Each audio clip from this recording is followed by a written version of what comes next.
Welcome back, ladies and gentlemen. Still ahead on Nile TV International, our today's edition of The Breakfast Show. And now we're talking about the dazzling ceremony of the inauguration of the Grand Egyptian Museum, which amazed the whole world. And the around billion person had watched the opening ceremony and the amazing opening ceremony.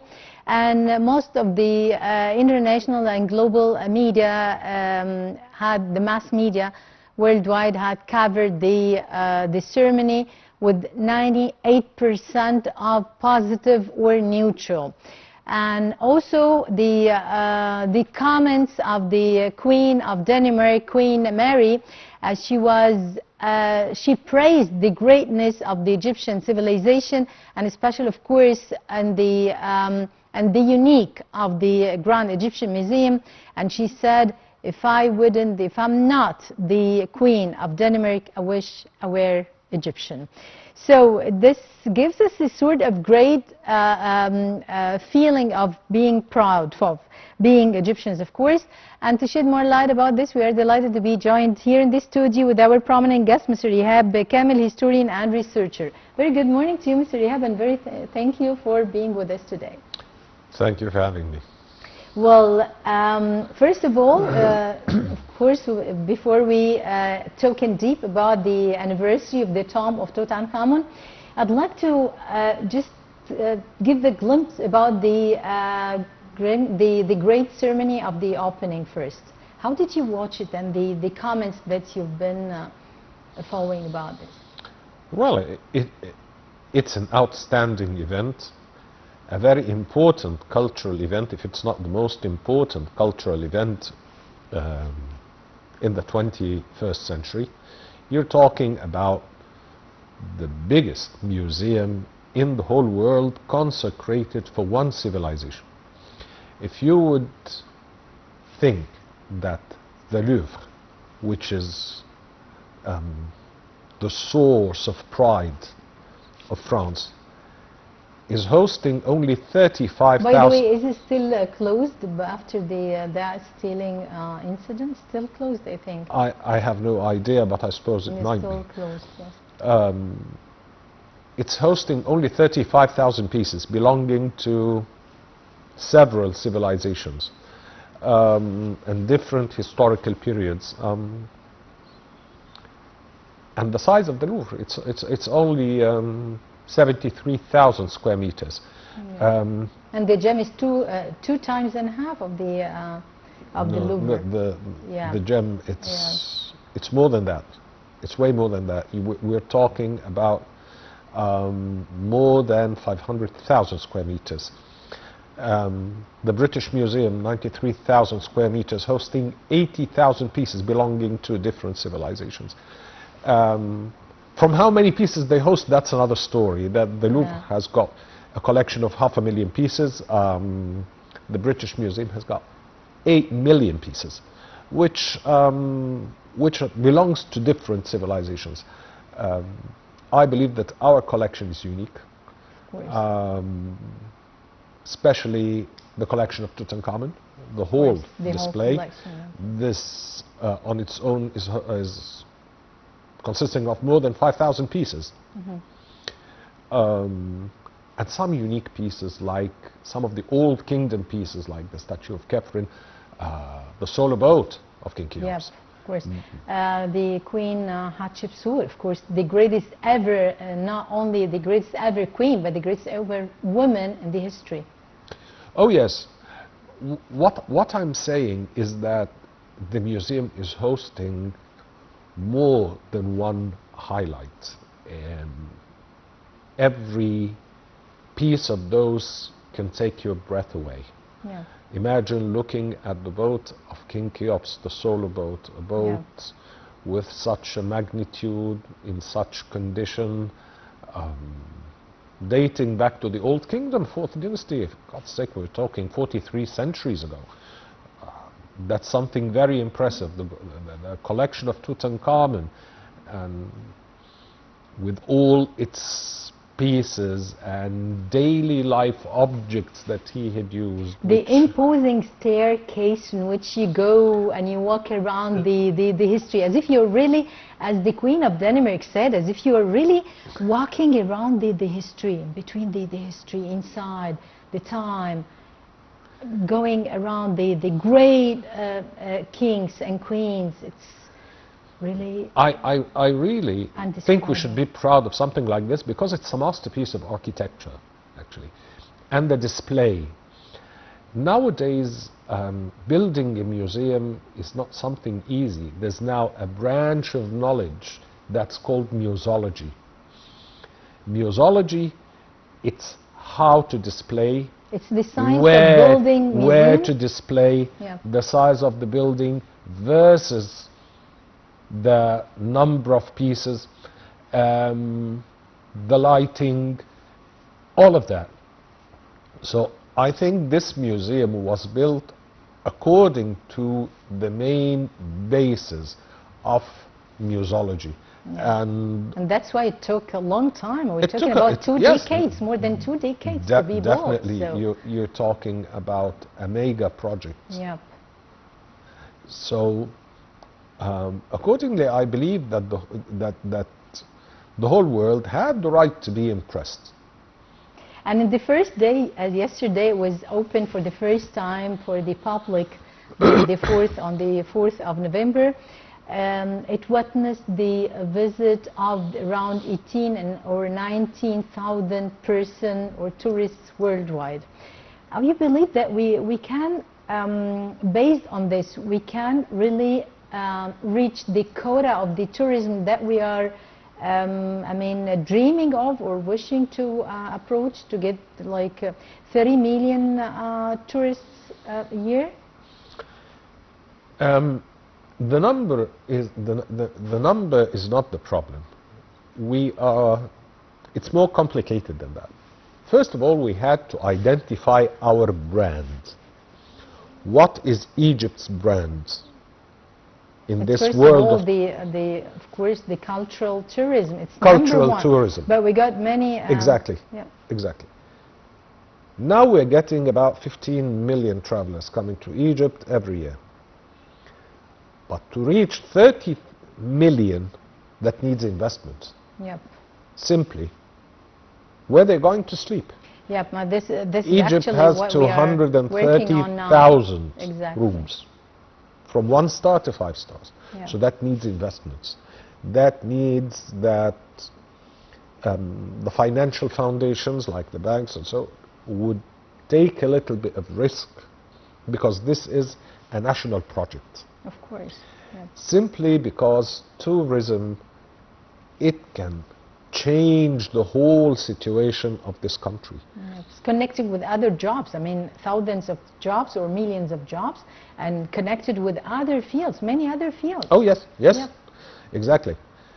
And this is the revenue that goes directly into the people. The taxi Yep. driver, Yep. the porter, someone who is even selling sandwiches in the street.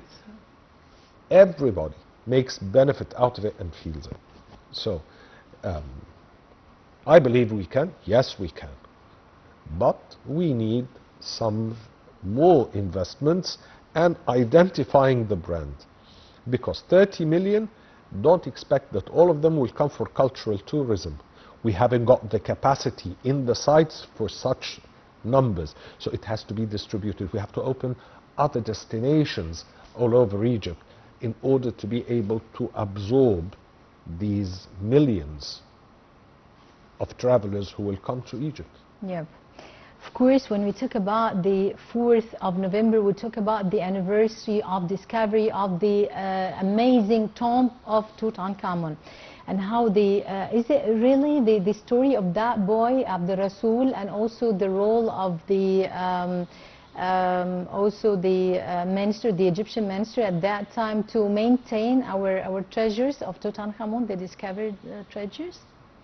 There are lots of stories to be said about Tutankhamun, lots of interesting stories. For example, when Howard Carter was looking for the tomb of Tutankhamun, he knew that there was a missing tomb.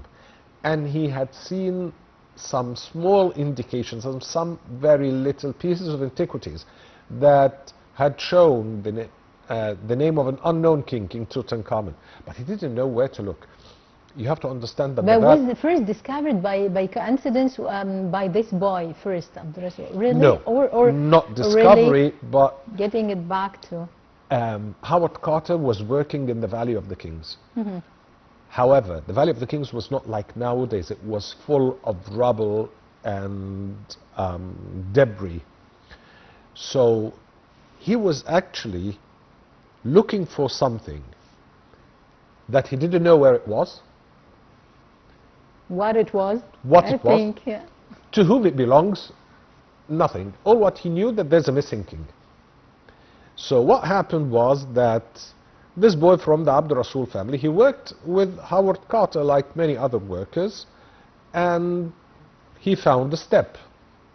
The step was the clue that led to the rest of the discovery.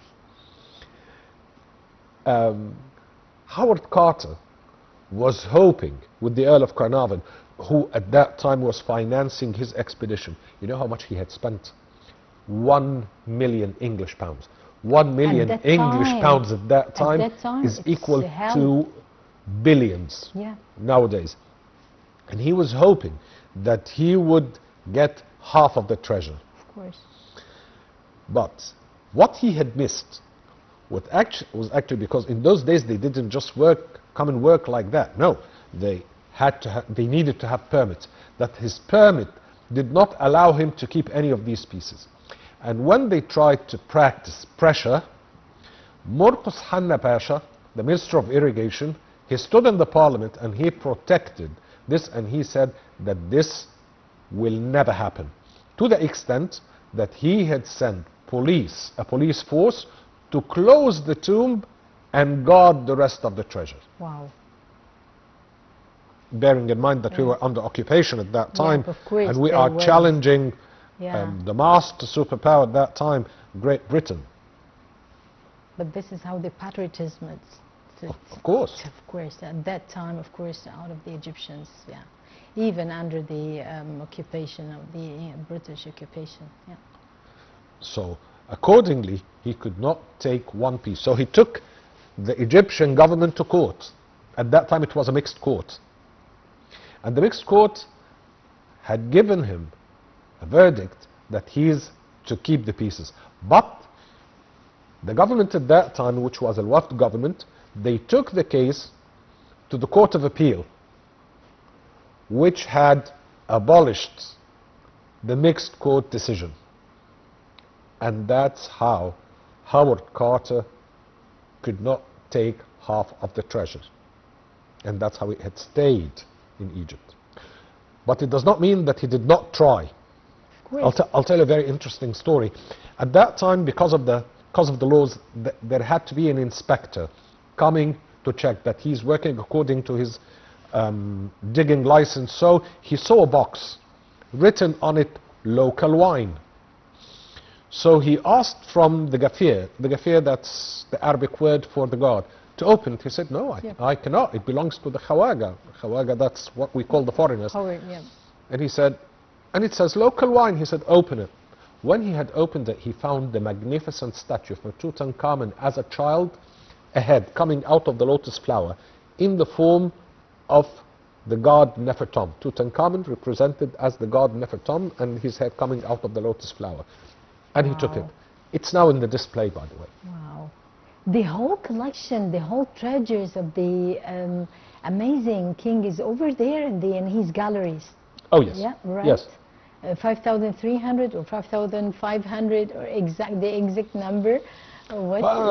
Roughly around 5,300 pieces, yes. Yeah, all right. Well, when we talk about the, why still the golden mask and the whole collection of the treasure of King Tut is still really amazing the whole world? Because of his, I mean, as he reigned, it was the a very strong period in our history and the history of the ancient Egypt, or why? The main idea is it's stimulating the public's imagination. Tutankhamun ruled as a child for 9 years and died as a child. He died when he was 18. So Still he's dying is still also a mystery. I mean, still, mysterious, yes. But this had stimulated the minds of the historians and the whole people. If this was the tomb of a child king, I'm sorry, an unimportant king historically, he did not live long enough to achieve anything big like his ancestors, Thutmose III or Amenhotep II, or even his direct grandfather, King Amenhotep III. What were the tombs? And coming after King Akhenaten. Yes, and what were the tombs of the great pharaohs like? Ramses II or Thutmose III or Amenhotep III. It must have been something beyond imagination. This is a small tomb for a young king who hardly achieved anything. If that's it, what were the tombs of the other pharaohs like? It must have been something beyond imagination, something outstanding. So this is the main idea, stimulating the imagination, of course, definitely. Coming back to the gem as a whole, and as you mentioned, of course, it's unique because it's devoted to only one civilization, the ancient Egyptian civilization. And talking about the other galleries, starting from the atrium, and you find the great statue of the King Ramses II standing over there, receiving all the visitors first in that atrium, and then going through the imposing staircase. Also the whole experience, talking about the restoration and the conservation center as well, is supposed to be not only a center.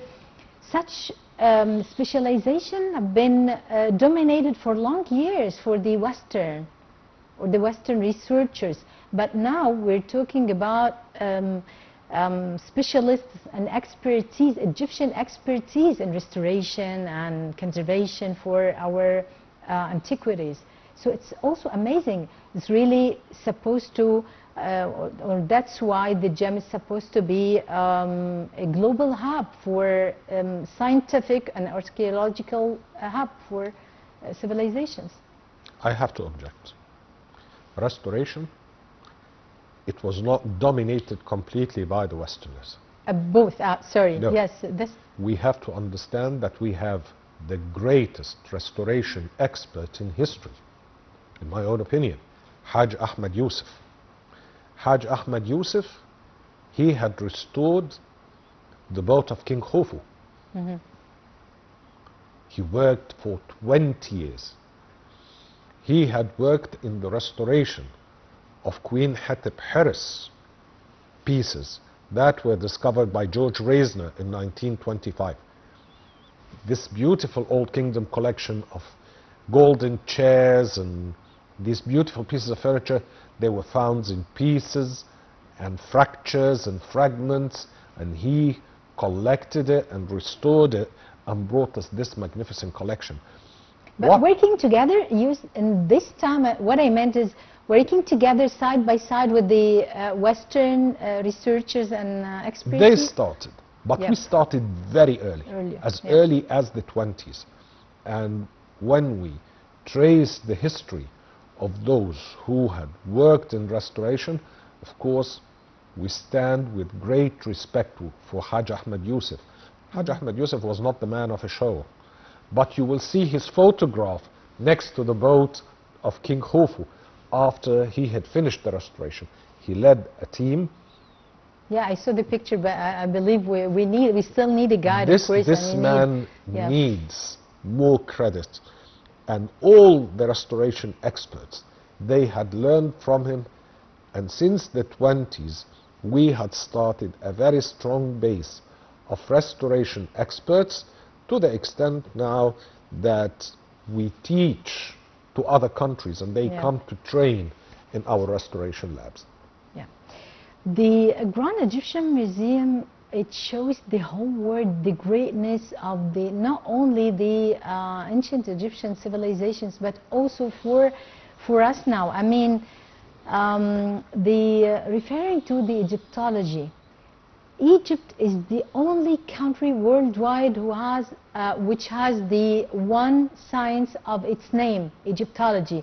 I mean, you correct me if I'm wrong as well. This is, so far as I know, we do not have Germanology, we do not have Frenchology. I mean, so this is a great science worldwide being taught under the name of Egyptology, under our name, our great name of our country. This is true. And the world, since a very long time, especially after the discovery of the Rosetta Stone, they had a fascination with the Egyptian civilization. Despite that, the beginning of this fascination had nothing to do with civilization or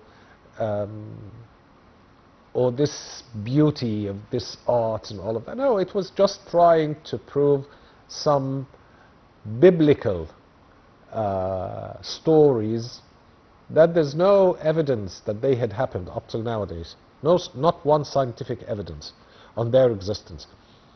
And suddenly, this biblical search had started to turn into passion, into fascination, to the extent that they had forgotten all about the purpose at the first place, and they got captured by the ancient Egyptian civilization. I always say, they came to capture Egypt, but Egypt captured them with its own civilization and heritage. And it's still capturing them till now, I mean, worldwide. Do you believe that after the propaganda that we got, even the free propaganda that we got, even through the attendance of the world leaders, that they attended the ceremony, through the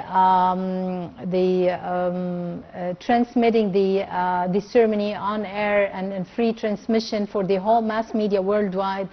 I mean, such a propaganda that we got, how it's going to affect us for getting really more tourists, which, I mean, who are supposed to target the cultural tourism, and how this also was supposed to impact them to stay more longer in Egypt. I mean, not only to visit the Jam, but to stay in Egypt, to go to go, I mean, furthermore to Luxor, to Sharm, to Hurghada afterwards. I mean, it's not only one day is not enough to visit the Jam. So that's why, I mean, they were going to be obliged to stay longer in Egypt. Let me tell you, it's Egypt does not need propaganda. Egypt is very well known for every single child in Europe. They study the ancient Egyptian history at school, or even in North America, or in many places in North America. But let's really, I mean, honestly talking, it's a new era of the new republic. It's new Egypt. Banning connecting the past with the present and building for the future. I mean, it's new era, new golden time. This is what I meant. That's what I meant, was that Egypt, as a country or destination, it's known for the whole world. But what you are promoting is a project of a new republic, of a modern country, where you amalgamate the modern with the ancients, the modern with your heritage, and also exporting a positive image. Yep. The whole idea is that there is always an image that is saved in the back of the mind. Yep. You work in the media and you know that there's a sender and a receptor. Yes. The receptor, once he receives a positive image, a real positive image, in the back of his mind, he will always be interested to come to visit this place. Yep. What is the image? The image that Egypt is safe, that Egypt is part of the modern world, Yep. that Egypt can link between its heritage and its modern Yep. civilization. So you're positioning Egypt into a different position, because let's be honest, how the world looks at the Middle East. What's their image about the Middle East? It's not good. It's still, yeah, Kamel and desert and Kamel and... But still really, Egypt, till now, the Egypt of the Western. was positioned in a different place. Yep. In a different place. Yep. With a positive mind image. And it's real. It's real. You're not making up an event, or making up something, or inventing something in the country in order to attract attention. No, you're not doing that. You're just displaying something that already exists. Yep.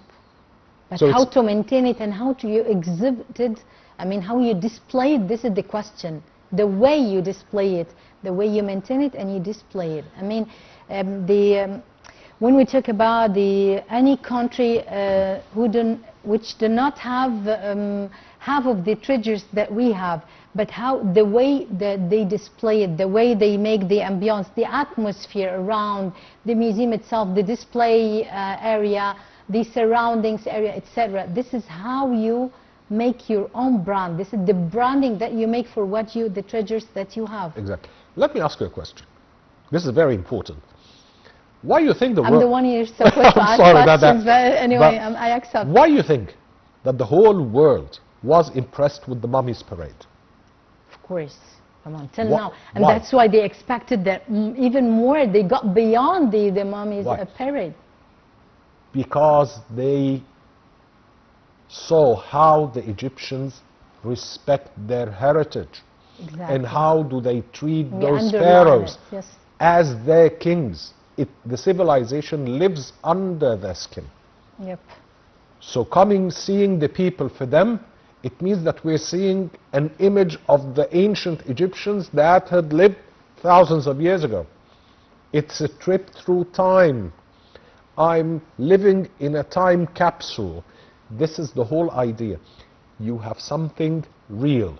We're not inventing something artificial and built around it an event. Exactly. No, we're building on what really exists. It's only that we are displaying it in the 21st century form with the 21st century tools, but it's already there. Yeah, and this is exactly what His Excellency President Abdel Fattah al-Sisi had mentioned in his, as he addressed the opening of the Grand Egyptian Museum, as we build on this, the great civilization of 7,000 years, but we are building on this. Within peace and stability, we build on this, and we build beyond this. We go. Exactly. Without peace, without stability, there's no building. Nothing. You will stand still. And if you stand still, that means that you're getting behind. And the other issue, I'll ask you a question here now.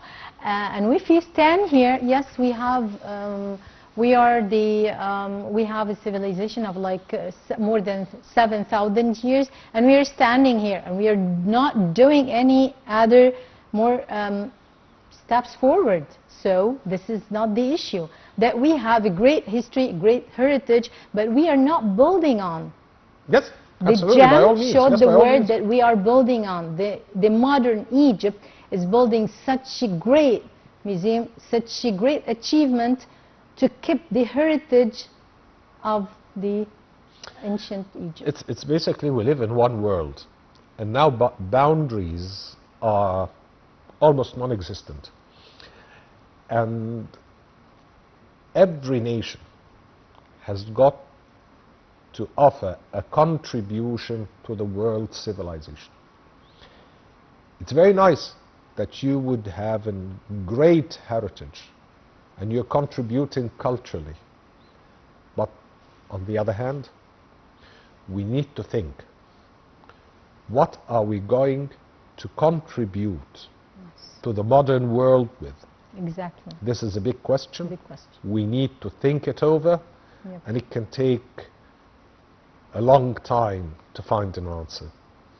And a long road to go, long miles to go to get the answer.